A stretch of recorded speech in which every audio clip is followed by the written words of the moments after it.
welcome back once again to Me, Myself, and I, 5 Parsecs from Home, episode 9. 9? It's been so long, I forget what episode we're on. For those of you who are watching in real time, this is after a long hiatus. I've taken a couple months off because, well, I got married and there was all kinds of stuff going on in the real world. In the meantime, there was this beautiful Blade Runner series I released, and if you haven't checked that one out, you should check it out up here because it is something I'm very, very proud of. 8-episode arc of the starter set for Free League's Blade Runner. Check it out, lots of fun. But we're not talking about Blade Runner today. We are talking about 5 Parsecs from Home, episode 9. Now, a lot has happened. As I said, I've been away from the game for some time, so I may forget all the rules. In fact, that's probably likely, so whatever, who cares? So there's a few things here. We know that our crew, headed by Captain Rice and Ganymer, is trying to get off of Traxia 5. He is tracking down the members of the Vendetta's crew who betrayed him. I think they killed one and then got repelled by another one, so he needs to kill 2 more. I think they killed one. See, I can't even remember that. Anyway, we're gonna assume he killed one and that there's 2 left to go before he's finished his quest, his main sort of overarching story quest. But the problem is that half the crew is still in sickbay. Kale, Vine, and Kathria are still in sickbay, which leaves Ryson, Stein, Mara, and their new robot friend RX-7. Yes, I know that's a car. We're calling him Rex from now on. They have to get off the planet, so that is the first thing we are going to do. Oh, and this is episode 9, so we get +1 story point. So our story points go up to 4. Also, somebody in the comments had pointed out that one of the random events that happened to the captain last episode was that he gets a free patron next campaign turn, and I thought that meant that only if he stayed on Traxia 5, but that's actually not necessarily the case, as it turns out. So whatever world he goes to now, he's going to get that free patron. Campaign turn steps, we're not fleeing an invasion. We are definitely going to travel. We have a ship, but it does cost 5 credits to travel off-world in fuel costs. Luckily, we have managed to amass 10 credits worth of fuel costs, so we're gonna spend that right now. So we go down to 5 credits of fuel in the stash, which is awesome. So the ship blasts off from the world of Traxia 5 and begins to make for the jump point. Are there jump points? I don't know, it's in the world section of this book, and I'm too lazy to look it up right now. The point is, they leave Traxia 5 behind them, and as they do, first of all, the Starship Travel Events table. We're gonna roll 1d100 and see if something befalls them in transit from Traxia 5 to the next world. What do we get? 53, that looks like to me. A cosmic phenomenon. A crew member sees a strange manifestation in space. When they ask around, nobody else saw anything, and the ship's computers confirm nothing was there. The crew member adds +1 luck, if they're able. If you have a precursor in the crew, they predict it's a good omen. Add +1 story point as well. We do have a precursor in the crew, that is Kale, and although he's in sickbay, he is still able to look out the starport and see the phenomenon or be told about it. So that's very, very good. So who sees it? Well, let's see. There's Reisenstein, Mara, Vine, Kale, and Kathria. I'm gonna roll a d6 and see who it is. Going from the top, it is the captain. Rice and Ganymer now has 2 points of luck. That means that twice in a round he can defy death. And we also get a story point because we do have a precursor character in the crew who sees it as a good omen. 5 story points. Gotta remember I have those, and yes, have to remember I have the stim packs. Because I do. I have one stim pack and some rage out as well. New world arrival. First of all, before we do anything else, let us get a name of that world. And to do that, we are going to use Matt David's Book of Random Tables Science Fiction 2, which I recently picked up. And we are going to go to the planet names. There are 3 possible charts. It's going to be the 3rd chart and my percentile roll. What is the name of the world they go to? Shaki Aberdeen. Well, that's interesting, sort of a combination of cultural flavors there. But we now see if any rivals follow us. We do have rivals. We have Mara's rival that she had from character creation, which we've never run into. We've also got the rivals from Traxia 5 that the captain made when he was in the bar and he mouthed off to the wrong people. So, Mara's rival, on a 5 or more, they opt to follow you. Mara's rival does not follow us. And what about the captain's rival? The captain's rival does follow us. So he must have really pissed them off. What about the licensing requirements on Shaki Aberdeen? Do you need a license to perform patron jobs? The answer is yes, you need a freelancer license in order to do it. And it's going to cost 3 credits in order to do patron jobs to get a license, or you may attempt to obtain a forge license. This is always dangerous. So as they come into the Shucky Aberdeen system, they're doing their scans and they're downloading the information to the ship's computer about the world, and the communicator beacons of the world are maybe broadcasting all of the various things you need to know in order to land at the starport. Are we going to try and forge? Because we don't have a ton of credits. We've only got 9 credits, and we could really use that for other stuff. But it's going to depend on Savvy. Now, if I recall, you know what? That was Katria. She has an AI companion. Savvy roll twice and take the best. She is definitely, from her bed in sickbay, I think is going to try and do this. Because she is going to roll 1d6 plus Savvy, which is 2. She's trying to get 2 or more, but because of her AI companion, she's able to try again. So the first one, we don't want to roll a 1 on this. Okay. Well, that's not going to be good enough because it's 5, and the AI companion allows you to roll again.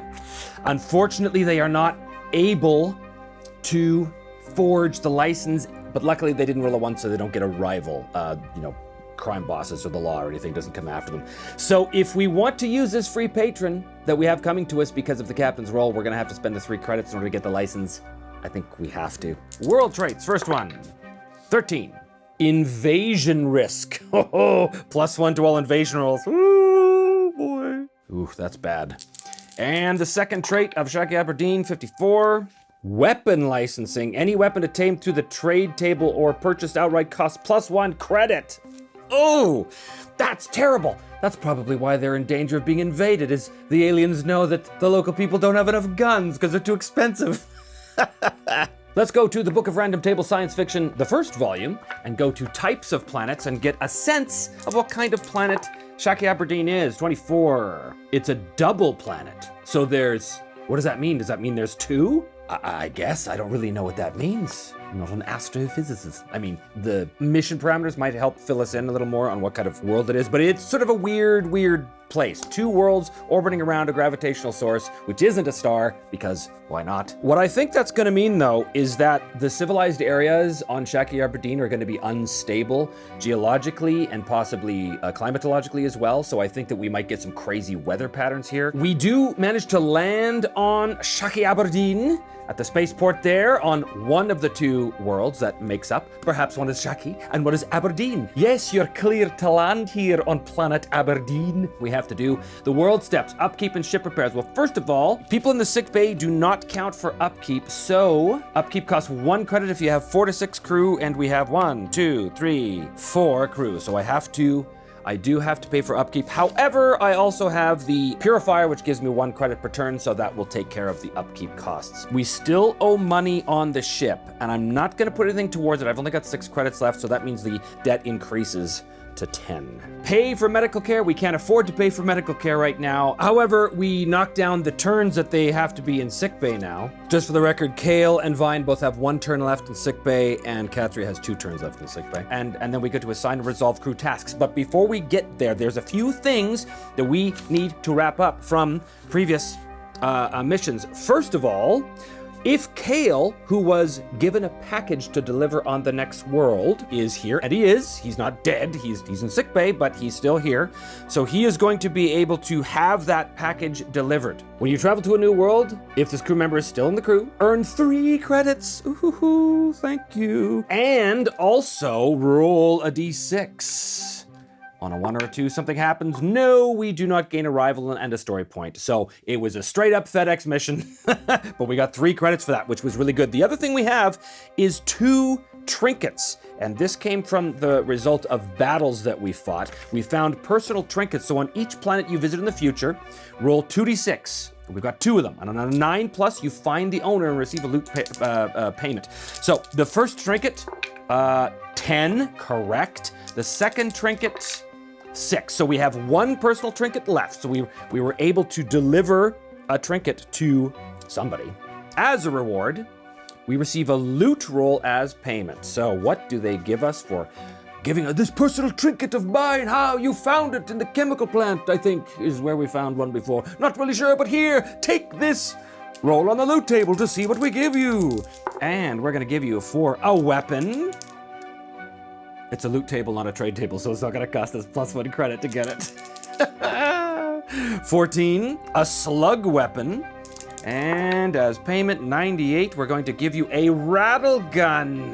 Okay, that was good. Oh, we also have 5 pieces of salvage we can use to do various things if we want, but that's later. Okay, so now crew tasks. Well, the captain's gonna act on his insider information, so he automatically is going to get that patron. He basically puts in a call to the, the communicator ID that he's given, and we'll find out who that patron is in a second. As for the rest of them, they can do other things. I'm gonna have Rex the bot go on decoy mission. Basically, in this case, it's gonna guarantee that the rivals don't find us, which is good.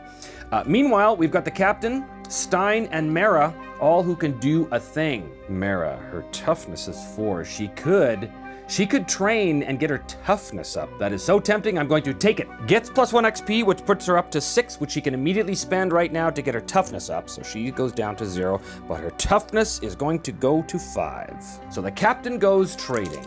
Here on Aberdeen, of Shaki Aberdeen, 43. Trade goods. Every time you arrive on a new planet, you may roll 1d6 to see how many credits the goods will sell for here. You can wait as long as you like, but if you roll a 1, they have perished or become damaged and are now worthless. Okay, that was that. Stein is going to go exploring. What does he find here on Shaki Aberdeen? 30. An alien merchant.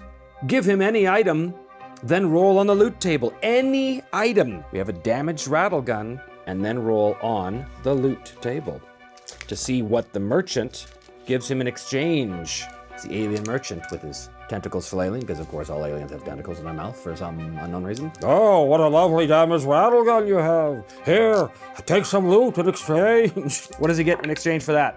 0-1, another weapon. Boo. What kind of weapon is it? 21. Oh, another slug weapon, really? Oh, 9. A handgun. He traded a damaged rattle gun for a handgun. That's a stupid trade, Stein. Do I spend a story point to re-roll that original roll? I don't know if you can actually do that, but I'm gonna say that you can. You know what, I am, damn it. To re-roll the original loot roll, because that was all subtables. So, here we go. 26. Damaged weapons. Watch this be a rattle gun. Roll twice in the weapons category subtable, both items. So you get 2 for this, okay. All right, so the first one is going to be a slug weapon. It's going to be a hunting rifle. And the second one is going to be another slug weapon. A damaged auto rifle. Yeah, that's something, it's something. Determine the job offer that we have found for free because of the insider information that the captain was sitting on. So we're gonna determine the patron mission, but there's also this special thing called special conditions for patron jobs in the freelancer's handbook, which we're gonna use, so we'll come to that in a second. But first, let us determine actually what who the patron is that we have found. It is a corporation, which means it's +1 to the roll on the danger pay table. Okay, that's actually not bad. Corporation names, once again, we go back to the book of random tables here. What is the corporation here on Shaki Aberdeen that is hiring us? 76. Johnson Tanaka. Love it. That's very cyberpunk, actually. So now we determine the danger pay of the offer. Corporations pay more. So we roll a d10 and we add a +1, and it is 9 +3 credits. Woohoo! When do they need this done? They need this done this campaign turn. Is there a benefit? 8 or more? No. Hazards? No. Is there a condition? Yes. The condition subtable. 4. Small squad, you cannot deploy more than 4 crew. Perfect. We only have 4 crew. I'll take that job. Thank you, Johnson Tanaka Corp. Let us see what the special conditions of this particular mission are. 93. Ooh, strict rules of engagement. It applies only to the crew. You may not shoot at any target unless it shot at your crew last round or is currently within 6 inches. Resolve any rumors. We're not currently on a quest. Roll a d6 at this stage. We have 1 rumor. So if we get 1 or less where we find a quest, we do not. Choose your battle. We must check for rivals. Well, there's no point because good old Rex was on decoy, which gives him a +1 to the roll. There was only 1 rival, so yes, they do not find us, which is great. Select your job. Well, we're going to do the patron mission. Determine deployment conditions. Small encounter. A random crew member must sit out this fight. Uh-oh. We can only bring 4. Reduce enemy numbers by 1 or -2 if they initially outnumber you. So it's going to be a small encounter. Okay. All right, Rex, you're sitting this one out. Now, are there going to be any notable sights on this mission, this patron mission? 38. Priority target. Select a random enemy figure, add +1 to their toughness. If they're slain, gain 1d3 credits. And now we determine the objective. Well, let's go to our freelancer's handbook here. Acquire, as per main rulebook. An item needed for the quest is placed at the center of the table. A crew member must move into contact, take a combat action, and then move it off the table. Interesting. Okay, so we have to get a thing. We've got to get to the center, get a thing, and get out. And we cannot fire on someone unless they fire first, or unless they come within 6 inches. Is there a time constraint? This is all from freelancers. 83. The objective must be completed in the first 4 rounds. Who is the enemy? 83. Oh, roving threats. That could change things. They're never accompanied by unique individuals unless the difficulty mode is insanity, so we're not going to find one of the Vendetta's crew on this mission, unfortunately. Who are the roving threats? 31. Haywire robots. Occasionally robots go berserk. This isn't a problem when it's a cat-sized cleaning device. It is a problem when the robot is a mining or construction bot. They're careless, you're +1 to seize the initiative and 6+ saving throw. So there's some device that the corporation wants us to get from one of its own factories that is just sitting there in sort of like the central office, but the robots have gone haywire and have killed a bunch of security guards, and they need someone on the outside to come in and get that thing and get it out. They've only got 4 rounds, so maybe the robots will activate like a self-destruct mechanism on the device that we're trying to get. Something like that. That's kind of neat. So we're gonna roll 1d6 for the number of opponents.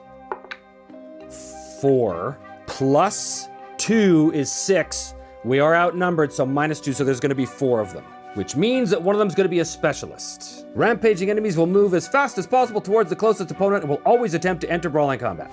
And our guys can't fire first. You know why? Because these robots have proprietary technology that the Johnson Tanaka group is trying to preserve. So they want to get the item out, but they do not want them to destroy company property. We also have a priority target in here. I think we're gonna make the specialist the priority target. If we kill him, we get 1d3 credits and special proprietary technology that we don't tell the corporation about. So that is the situation. The Johnson Tanaka Corp has hired us to go into one of their own factories where their robots have gone haywire to get to the central office area, basically download some proprietary technology information from their main data servers before the rampaging robots can get to us and kill us. And we've got to get out in 4 rounds, because if we don't, the security drones are going to swarm on the area and there'll be no coming out of that whatsoever. Maybe they initiate a self-destruct sequence or something awful like that. So that is the scenario.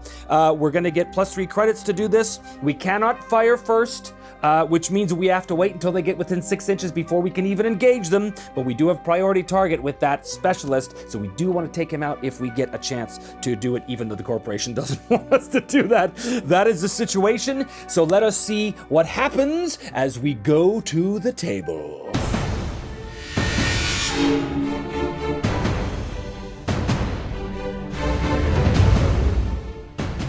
Here we are at the table at the Johnson Tanaka factory, where we can see that the objective is in the central office here. The access way is from a hatch on the roof. Probably there is a little door here, but we're gonna pretend that that goes to, like, I don't know, a janitor's closet or something, because they've got to get up and to the center in order to get the thing and then get it off the board within 4 rounds. Now, we do not know what side we're going to start on, so I'm going to randomly decide that.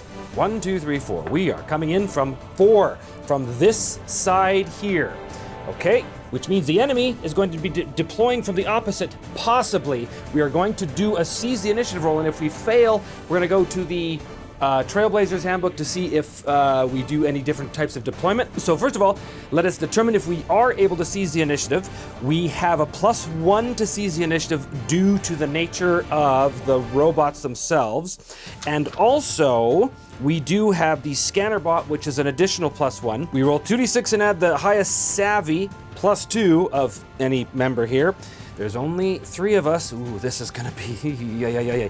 Okay, Savvy, Rice, and Stein, and Mara. The highest Savvy is 1, so we're gonna add 1 for that and 2 for the additional bonuses. We're looking for 10 or more. We get +3. Look at that! We actually managed to seize the initiative, which means that these guys do in fact start on the far side in a line formation. They are rampaging enemies, so they'll set up in one cluster with 1 inch in between each enemy. So they're going to start here at the edge of the board in one big cluster like that. This, by the way, is the specialist, okay?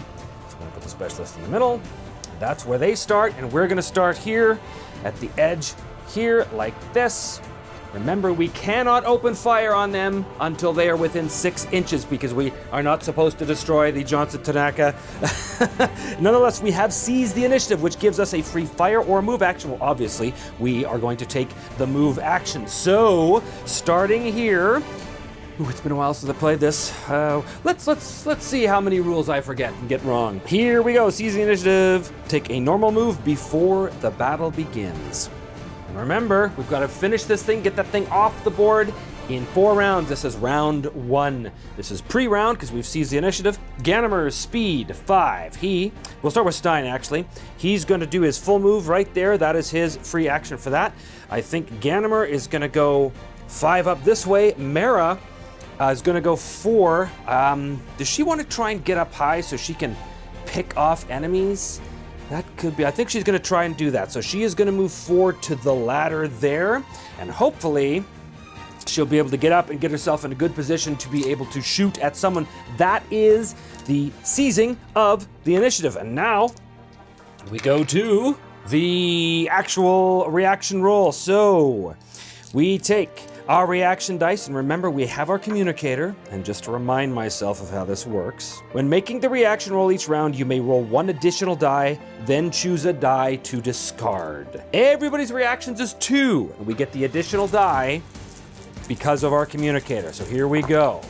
Well, 2 of them get to go. We'll discard that, not that it matters. 2 of them go in the quick phase, and 2 of them go in the slow phase. I'm going to get Mara in the quick phase, and I'm going to get the captain in the quick phase, and I'm going to leave Stein for the slow phase. In the quick phase, of course, you can move and shoot in that order. I'm going to deal with Mara first. She is going to move her 2 inches to the ladder, and then she's going to move her 2 inches up. Basically, it's going to put her right at the top of the ladder. I'm going to take this little guy right here. And actually, you know what? She's going to dash her other 2 inches, which is going to put her there. And that's her whole action. She is done. The captain on his action, he is going to move, what's that going to be? That's going to be 3 to the base and then 2 up, which puts him right there. He's going to dash an additional 2 to get him here. So he is mid-ladder right there on the quick phase, and they are done, which takes us to the enemy phase. These are rampaging enemies. They will move as fast as possible towards the closest possible target and will always attempt to enter brawling combat. Okay, so these things are all speed of 3. Luckily, they're very slow, but they are going to move towards the closest target. So, Captain is technically closest, so they're going to move and dash, which is going to put him 5 inches there. He's going to go 3 inches there, and then dash towards Mara there, putting him there. He is going to dash directly toward, or to move directly, I should say, to move and dash directly towards Vine, which is going to put him underneath there as these robots go rampaging in, and I think this one's going to do the same thing, putting him just under there like that. Okay. That is their action. We now go to the slow phase, which is Stein. Stein, are they within shooting distance? They are not. He cannot take a shot yet because they're not within 6 inches. Can't destroy that Johnson Tanaka technology. He's going to get up. He's going to move his 2 inches to the base of the stairs, and his 3 inches, which will put him there. He's also, does he have a shot from here? I don't think he does. He does not. So he's going to move his additional 2 inches and dash up there. That puts him there. That is the end of the round, which brings us to round 2. Remember, we've got to get this thing out of here in 4 rounds or else we fail the mission. So there might not be a lot of options to even shoot at these things, even though we really do want to kill that thing, because that's going to give us more money against the wishes of Johnson Tanaka. But, okay, let us go back to the reaction roll phase. Boom!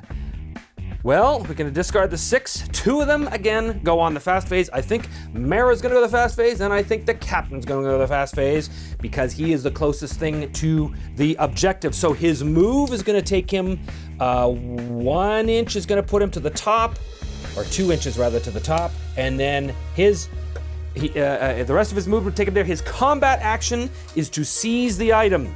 Okay, so the captain has the item at this point.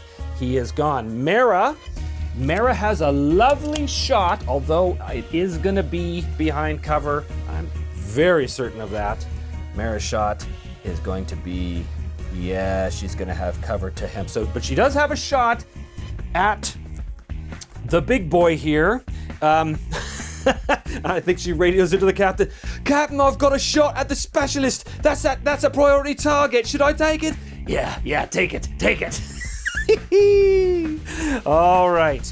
So she is not going to move. She's going to aim and fire. Now she is using a hunting rifle, which is heavy and crits on a 6. And because she's aiming, she can reroll 1. She only has 1 shot though. So she aims and fires. Her combat is +1, and she, because of the cover, she needs 6 or more to hit. 5 + 1 is 6. She does hit it. Kapow! The damage of the hunting rifle is +1 against its toughness of 5, and it also has an armor save as well. 4, so that'll just stun it. I so rarely use armor saves, I have to look this up. And I know that I haven't changed the rules for armor saves in the new version, or he wanted to. I'm just gonna go with what's in the book here though. If the combat has a saving throw, roll 1d6 when becoming a casualty. But it's not a casualty. So it gets stunned and moved 1 inch back. That was her on the slow phase. So her shot rings out, hits the robot, stuns it, moves it back, but does not stop it from rampaging towards our guys. And it, in fact, is their turn now. Luckily, they're very slow. What is the quickest way for them to get up here? It's going to be straight in, I think. They can't get up here unless they rampage up the stairs, because, you know, they got legs or hover gravitational doodads. I think this guy is he's gonna dash. It's gonna put him right there. And I think this guy is stunned, so he can move or attack. So he's going to get rid of his stun and move, essentially. 3 inches is gonna, actually no, he's gonna move this way. 3 inches there. Okay, and on the slow round, we've got Stein now are the enemies. Oh, he's not gonna be able to hit him unless he goes here. He could go 1 inch.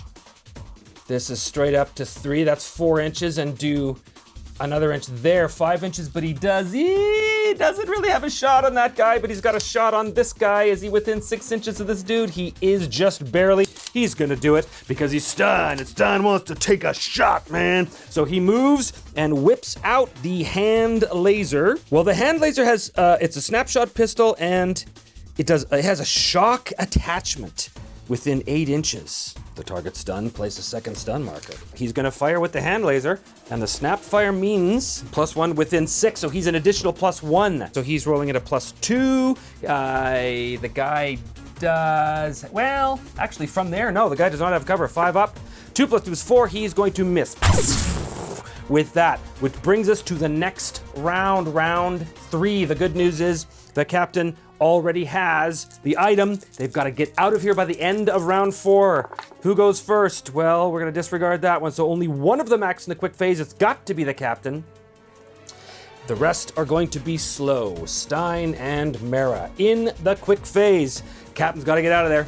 He moves 3 inches with the item, and then 2 inches down. That's his 5. He's going to dash an additional 2 inches down the ladder, which puts him right where he kind of started. That was a quick phase, and now in the slow phase, well, the captain is now... Oh, the captain is the closest thing to this bot, but because they're so slow, he cannot engage him. You can't dash into a brawl. However, there is the lunge attack rule from the Freelancer's Handbook.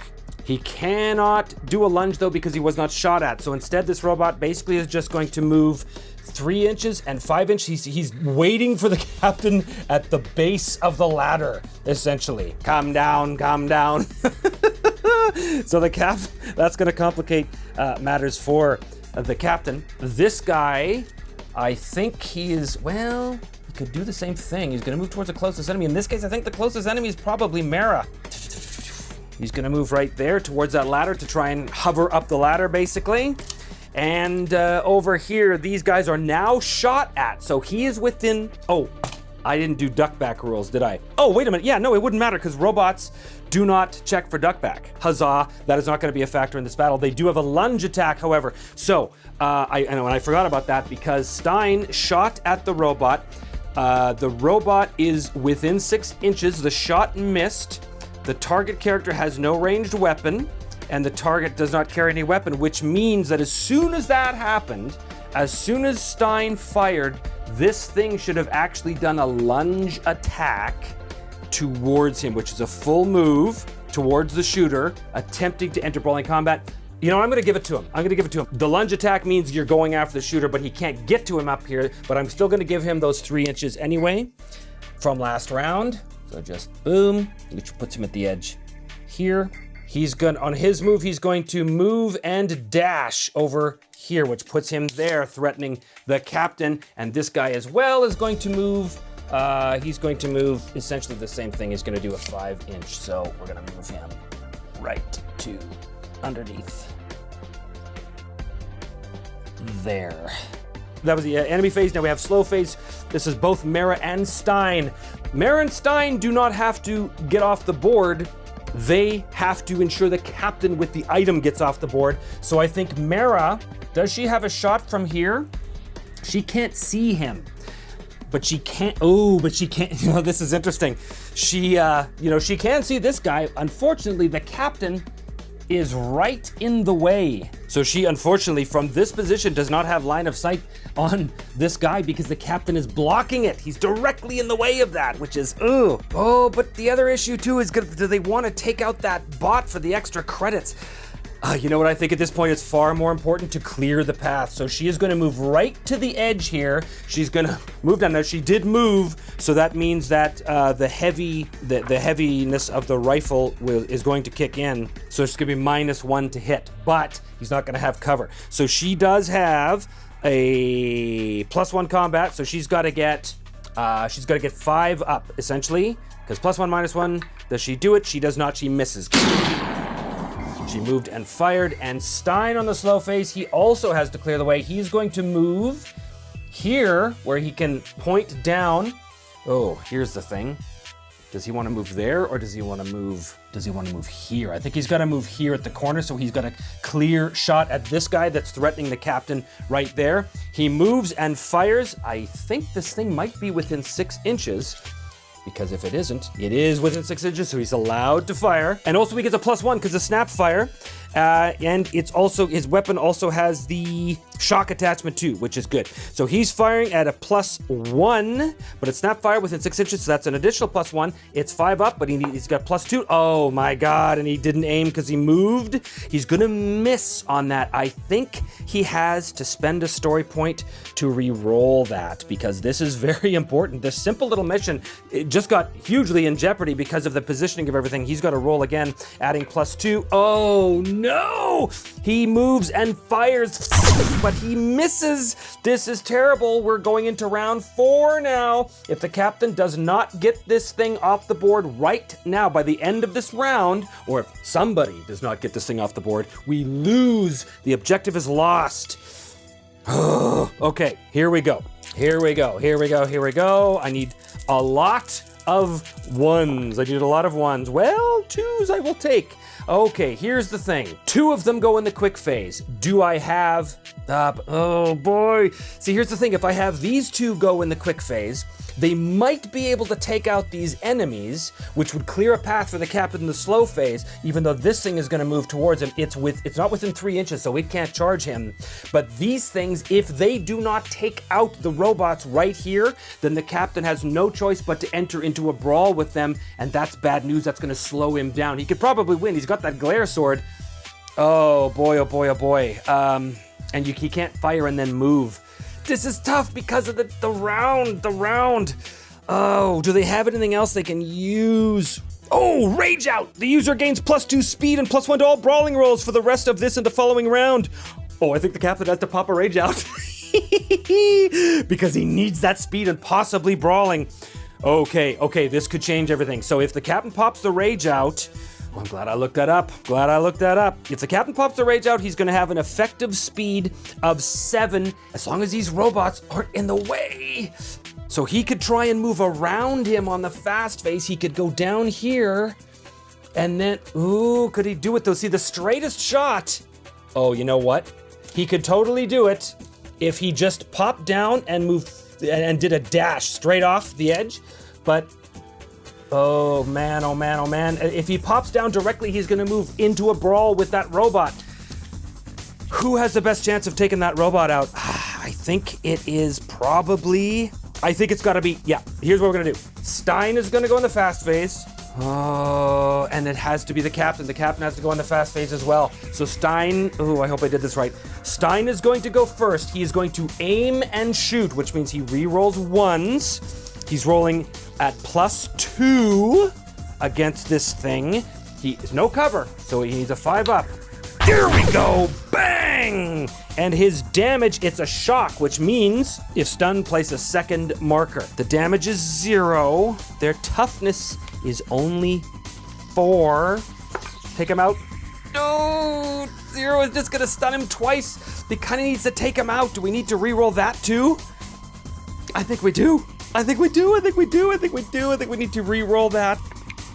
There it is. There is the 6. He takes that robot out. Okay.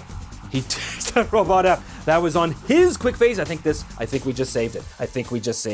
That was him. He aimed and fired, and now the captain in the quick phase goes down 1, which puts him there. And he pops the Rage Out first, which is a free action, which makes his speed effectively 7. So he goes 1, and then he's got 6 more inches, which puts him here with the gadget. And if he dashes 2, he dashes off the board with the item, and that will be enough for victory condition. But we still have enemies here, and we also have this guy that we do want to see if we can kill. So it is the enemy phase. Our guys are not going to escape just yet.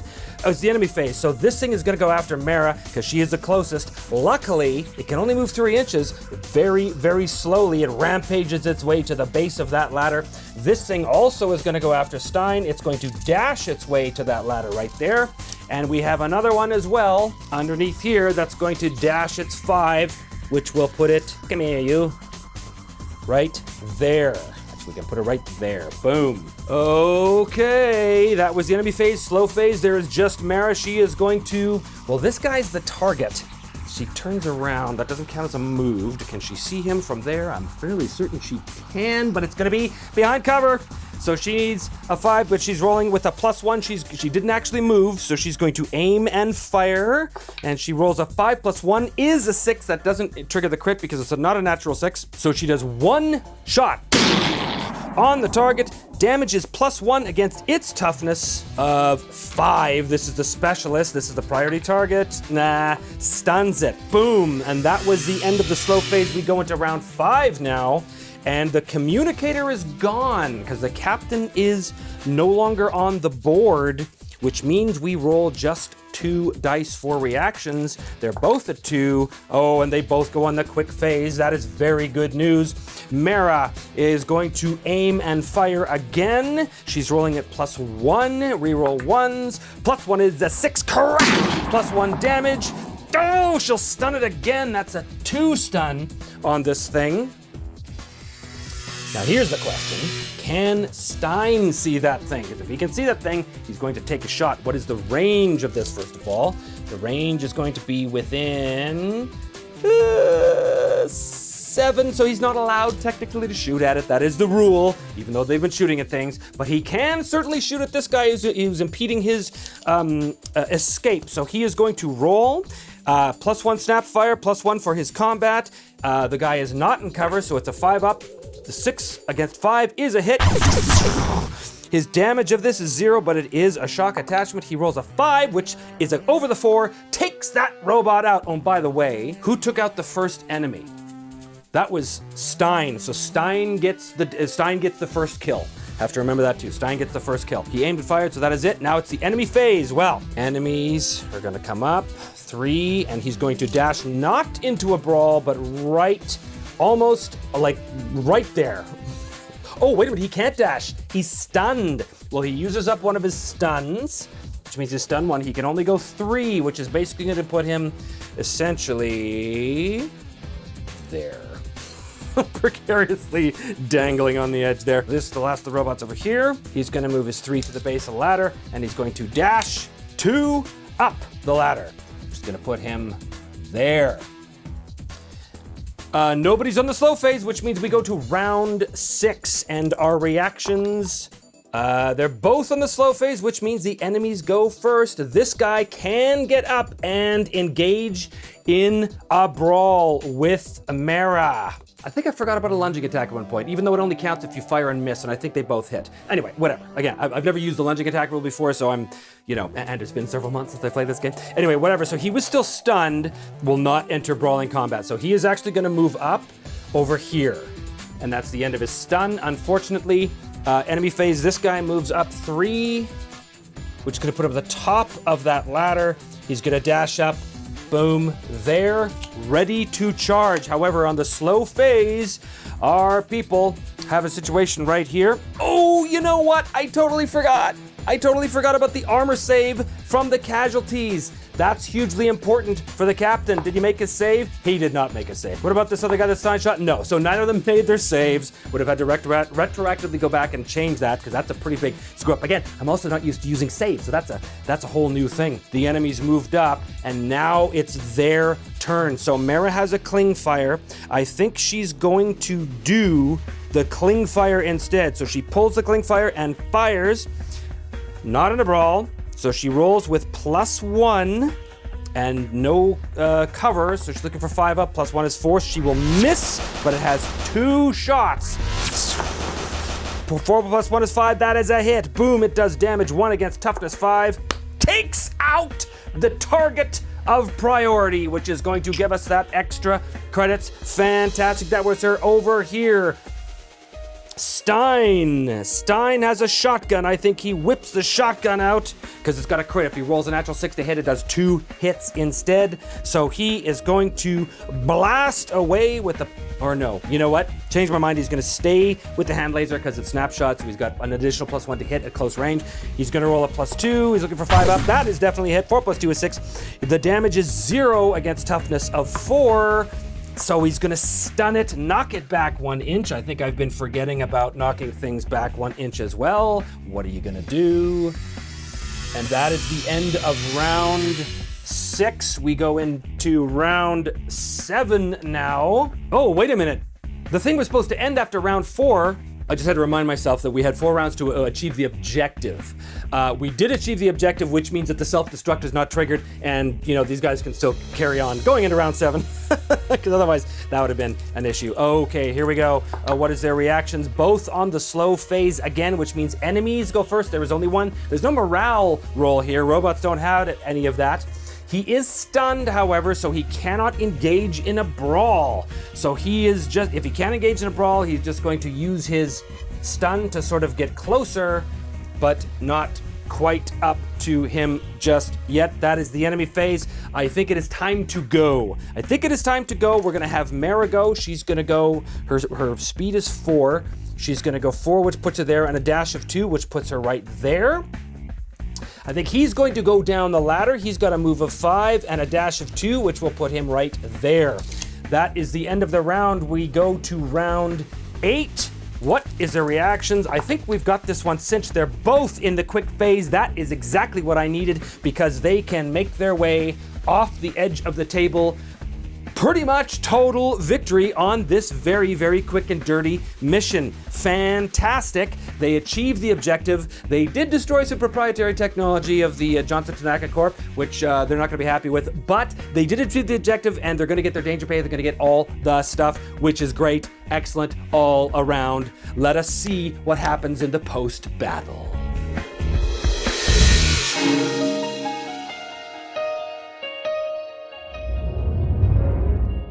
Here we are in the post-battle phase of the acquire mission for the Johnson Tanaka Corp. Let us go through the list here. Resolve rival status. Rampaging enemies never become rivals, so we don't have to worry about this one. Resolve patron status. So we did succeed in the patron mission. We may add the patron of your to your list of contacts on this planet, unless the thing was a one-time contract, which it was not. So yay, we do have the Johnson Tanaka Group as a patron, which we go to again if we want, in order to get some more missions. We did not fight a battle that was part of a quest, so there's no progress there. Get paid. You earn 1d6 credits in pay, loot, bounty, or salvage. We did win the mission, so we treat any roll of 1 or 2 as a 3, which is good. So let's first of all see what this dice says, and that is 5.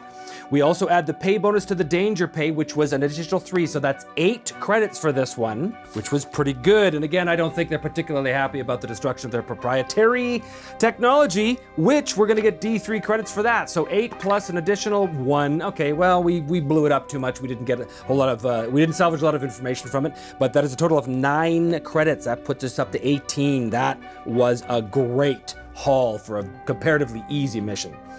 Okay, battlefield finds. We did hold the field. Oh no, we did not. We did not hold the field. We technically left. That's why. See, it's been so long since I played this game. That's why we wanted to destroy that last robot so we could hold the field. So we did not hold the field, so we don't get any interesting loot, which, that was stupid. That was stupid! Check for invasion. If the enemy you just battled is an invasion threat, which they are not, so we don't roll for that now. Okay, good. Gather the loot. Roll once on the loot table to see what you've earned. Watch this be another damn slug weapon. 59. Gear. Okay, I'll take gear. What do we find here? Gear is going to be 24. Gun sights. Gun sights, 41. Quality sight. A quality sight plus 2 range increase. Reroll 1s when firing only 1 shot. Ooh, that's a good one. So we'll have to attach that to somebody's gun. Injuries and recover. Nobody was injured. Fantastic. Experience and character upgrades. Well, we know nobody became a casualty. We survived and won, so everybody gets 3. Stein gets +1 because of the first casualty inflicted. So Stein gets 4, so that puts him up to 7. She'll be able to take an advance. 3 for Ryson puts him up to 7. He'll be able to take an advance. And Mara gets 3. She will not be able to take an advance. I think Stein's got to get his combat up to +2. So Stein's going to spend that 7, and his combat is going to go up to +2. And I think the captain is going to spend it on reactions. He's going to have reactions of 3 now. Oh, we can also use ship salvage for bot upgrades if I really wanted to. Do I want to upgrade anything else on Rex? He's already done his combat. It just costs us money or scrap or something. I could increase his speed, because we have 5 pieces of scrap from that salvage mission we did. I think I'm going to do it. I'm going to spend 5 pieces of salvage to upgrade the bot's speed to 5. Invest in advanced training. Well, we've got some money here. Security training is good. It would give us an additional +1 rolling to seize the initiative. You know what? Just because we've never done it before, let's see if we can do it.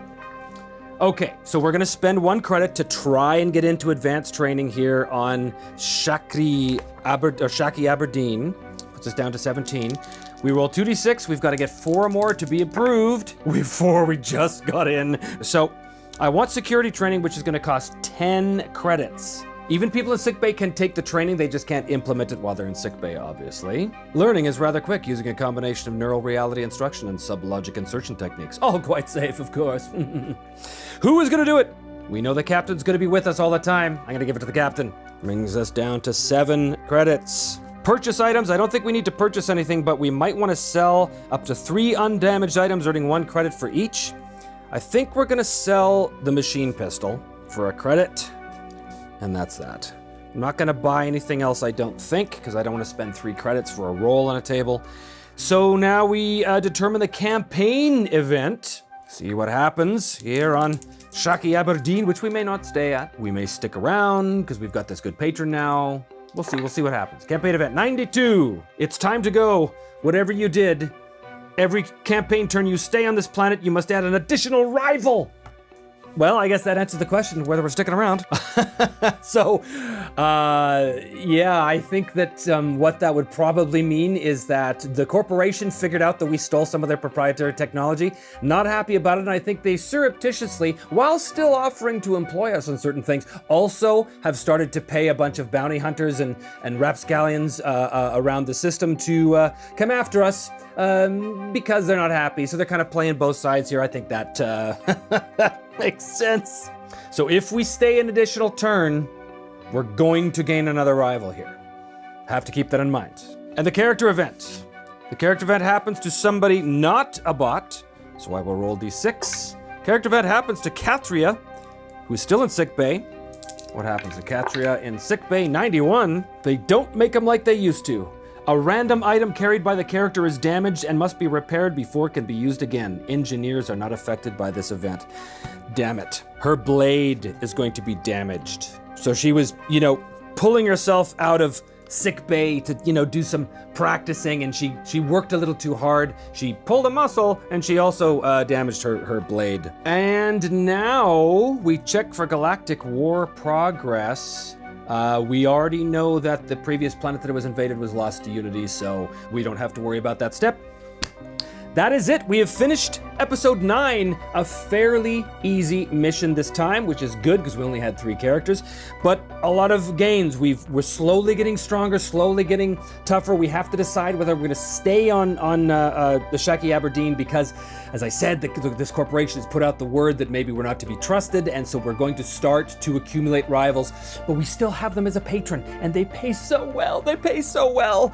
And with all that money, we can get advanced training, we can buy all kinds of cool stuff, we can prepare ourselves for eventually going after the Vendetta's crew, and I do want an opportunity to find one of them too. They might be here in Shaki Aberdeen. There's only one way to find out, and that is to join me next time on the next episode of 5 Parsecs from Home here on Me, Myself, and I. Thank you so much for joining me here today, and if you do want to help support the show, please do hit like and subscribe, or join us over on Patreon, or become a YouTube channel member, or visit our website, memyselfandI.com, to buy some handmade merchandise there. Thanks again, and we will see you on the next episode of 5 Parsecs from Home.